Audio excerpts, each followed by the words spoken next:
but you're also out in the community. And we really want to talk about that today because, as you said, it's not about us being as a monk in a private spot, just alone and isolated. We have to be in the world, not of the world, but in the world.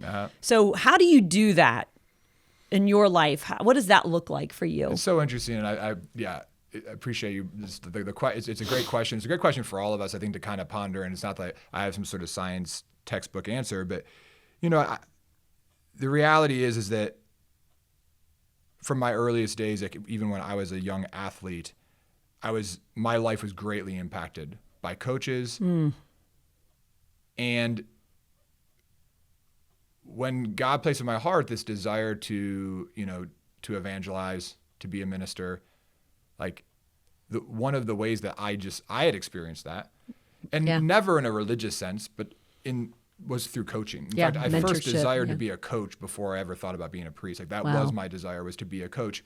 And so then when God called me to be a priest, like, and think the whole fact that I am a coach at a public high school is it really is a whole nother show. But I really do see the two of them being like very like harmoniously related. Nothing ever attains excellence without coaching. No one will ever attain excellence in anything without coaching.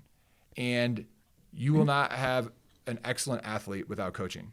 You can't be an excellent Christian without coaching. You can't have an excellent marriage without coaching. We cannot do these things alone.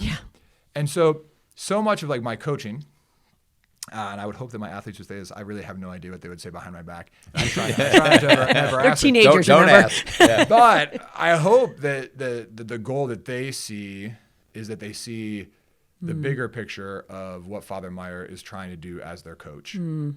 That the life lessons, the virtue, the ability to constantly take on resistance and struggle and difficulty to become something else, that hard work does work, that suffering and trials do have a purpose and a meaning, and that victory is not something that we just want within itself, and that God can do great things through us, and and that community and teamwork are important, and all those great lessons that we pull out of coaching all the time are, I hope, going to change these kids and help them be good husbands and fathers. That's always, like, I have no desire to say I coached an Olympic athlete. Right. I have the desire to say that I worked with young people that now have amazing marriages and who give back to the community and society and the world because they learned lessons that changed their lives. Like that's my desire.